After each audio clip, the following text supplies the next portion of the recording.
आदाब, नमस्कार। आप देख रहे हैं सदाबहार फ़नकार और मैं हूं आपका मेज़बान रिज़वान ख़ान। दोस्तों, आज भी मोहम्मद रफ़ी साहब की ज़िंदगी से जुड़ा हुआ एक दिलचस्प क़िस्सा हम आपके लिए पेश करेंगे और जिस गाने की हम बात करेंगे, जिस गाने के साथ वो क़िस्सा जुड़ा है, आइए पहले थोड़ा-सा वो गाना सुन लेते हैं। अल्लाह ही अल्लाह कर प्यार भई अल्लाह ही अल्लाह मौला ही मौला हो। तो ये गाना आपने सुना फ़िल्म पवित्रा पापी का, जो 1970 में रिलीज़ हुई थी। प्रेम धवन साहब का म्यूज़िक था और मोहम्मद रफ़ी साहब की आवाज़ थी। अब इस गाने के साथ क्या क़िस्सा था, मैं आपको बताता हूँ। दरअसल कोई बहुत बड़ा ऐसा क़िस्सा नहीं है जो आपको हैरान करेगा, या कोई बहुत बड़ी ऐसी बात नहीं है जो इस क़िस्से के साथ जुड़ी है, लेकिन जो बात है वो रफ़ी साहब की शख्सियत, रफ़ी साहब के काम को लेकर डेडिकेशन की, उनकी मेहनत, उनकी लगन की है, जिसके बारे में हम सब जानते हैं। लेकिन फिर भी मैं आपको बताता हूँ हुआ क्या था इस गाने की रिकॉर्डिंग से पहले। ओ कोई ऐसी रात नहीं है जिसका होता नहीं सवेरा। मोहम्मद रफ़ी साहब जब इस गाने को रिकॉर्ड करने के लिए पहुँचे, प्रेम धवन साहब ने उन्हें बुलाया। तो रिकॉर्डिंग स्टूडियो में प्रेम धवन साहब, तमाम पूरा ऑर्केस्ट्रा मौजूद था। फ़िल्म के जो एक्टर थे परीक्षित साहनी साहब, ये भी मौजूद थे। ये उस वक्त नए-नए एक्टर थे, ये उनकी लीड एक्टर के तौर पर फ़िल्म थी। और मोहम्मद रफ़ी साहब आने वाले थे, तो ज़ाहिरी बात है उनको पता था कि रफ़ी साहब बहुत बड़ा नाम है, वो भी थोड़े से घबराए हुए थे। मोहम्मद रफ़ी साहब ने रिहर्सल्स की और गाने की रिकॉर्डिंग शुरू कर दी। ये गाना ख़त्म हुआ, रिकॉर्डिंग मुकम्मल हो गई।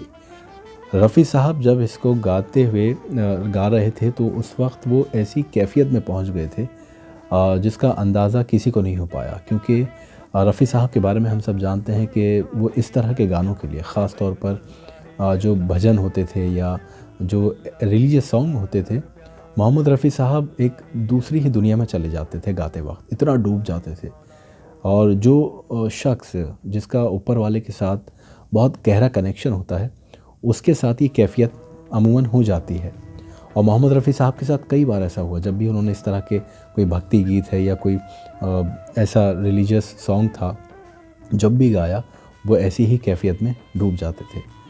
तो रफ़ी साहब ने जो गाना मुकम्मल कर लिया, उस कैफ़ियत से बाहर नहीं आ पा रहे थे, तो उन्होंने और सब ने ओके कर दिया उस टेक को, यानी जो रफ़ी साहब ने गाया था। प्रोड्यूसर ने भी, डायरेक्टर ने भी, एक्टर जो थे परीक्षित साहनी साहब, उन्होंने भी ओके कर दिया। म्यूज़िक डायरेक्टर जो थे, उन्होंने भी ओके कर दिया। रफ़ी साहब मुतमईन नहीं हुए।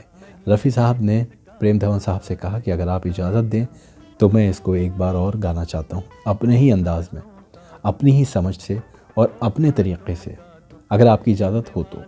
इजाज़त इसलिए मांग रहे थे क्योंकि सब कुछ फ़िक्स होता था, यानी रिकॉर्डिंग स्टूडियो से लेकर ऑर्केस्ट्रा, म्यूज़िशियंस या जितने लोग वहाँ पर होते थे, ये सब घंटों के हिसाब से किराए पर होता था। तो वक्त ज़ाया ना हो, इसलिए उनकी इजाज़त लेनी पड़ी।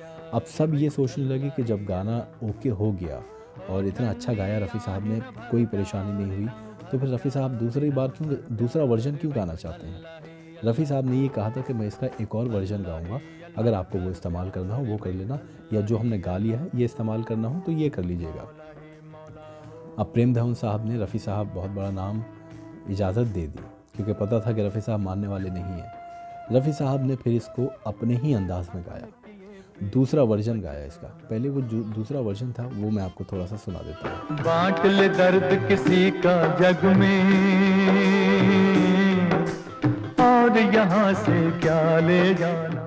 अब इसमें और पहले वाले वर्जन में जो फ़र्क आपको पता चलेगा, वो जब आप पूरा यूट्यूब पर ये दोनों वर्जन मौजूद हैं, ये सुनेंगे तो आपको एहसास होगा, आपको पता चलेगा, आप अंदाज़ा कर पाएंगे, क्योंकि मैंने तो बहुत छोटी-छोटी क्लिप्स आपको सुनाई हैं, दिखाई हैं।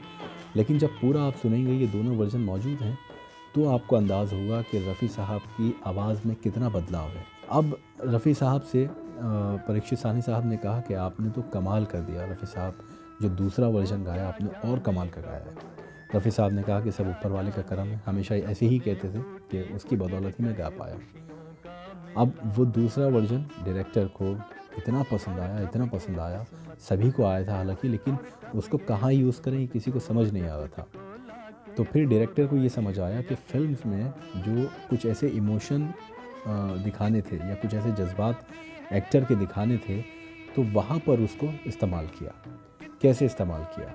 ये गाना तो आप देखेंगे, जो पहला वर्जन है वो जिंद का जो एक इलाका है, रानी तालाब कहते हैं उस जगह को, बड़ी मशहूर जगह है हरियाणा के जिंद में, वहाँ पर उस फ़कीर के साथ शूट किया गया था।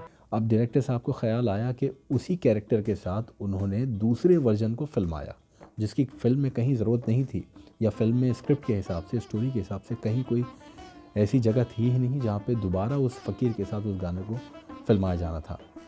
लेकिन रफ़ी साहब के उस दूसरे वर्जन के लिए उस गाने को दोबारा फिल्माया गया किसी और इलाके में, और वो फिर फिल्म में शामिल किया गया। कितने मोड़ अभी हैं बाकी, किसको है ये खबर प्यार भाई अल्लाह ही अल्लाह। तो फिल्म में 2-3 जगह रफ़ी साहब के इस दूसरे वर्जन को शामिल किया गया, जिससे फिल्म की कहानी में इतना ज़बरदस्त इम्पैक्ट पहुंचा था कि लोगों को रफ़ी साहब का वो गाना याद रहा। हालांकि इस फिल्म का एक और गाना था किशोर दा की आवाज़ में, तेरी दुनिया से होके मजबूर चला, ये भी बहुत बड़ा हिट हुआ था, बहुत कामयाब हुआ था। लेकिन जिन्होंने फ़िल्म देखी उनको रफ़ी साहब का ये गाना भी याद रहा, क्योंकि ये बार बार रिपीट किया गया था फिल्म में। उस इमोशनल सीन्स में जहाँ पर उस लीड एक्टर के जो कैरेक्टर था उसकी जज्बात को ज़ाहिर करने वाली बात थी वहाँ पर। तो मैं आपसे गुजारिश भी करूँगा कि आप दोनों वर्जन यूट्यूब पर मौजूद हैं, ज़रूर सुनें और ख़ुद ध्यान से बड़े गौर से सुनकर सोचें और देखें कि रफ़ी साहब ने दोनों वर्जन में कितना फ़र्क है उनके आवाज़ में, मॉड्यूलेशन में।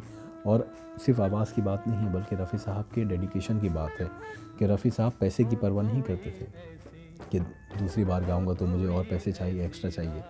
लेकिन रफ़ी साहब बिना परवाह किए किसी भी चीज़ की, बस काम में इतना मग्न हो जाते थे, काम बेस्ट से बेस्ट करना चाहते थे, ताकि जो प्रोड्यूसर है, जो एक्टर, जो फिल्म के साथ लोग जुड़े हैं, वो कहीं मायूस ना हो जाएं अगर गाना ना चले तो।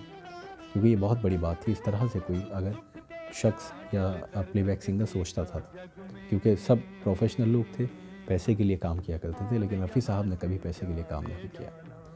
तो उम्मीद है आज का ये किस्सा आपको पसंद आया होगा।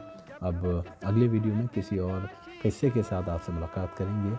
तब तक आप रखिए अपना ख्याल, मुझे दीजिए इजाज़त।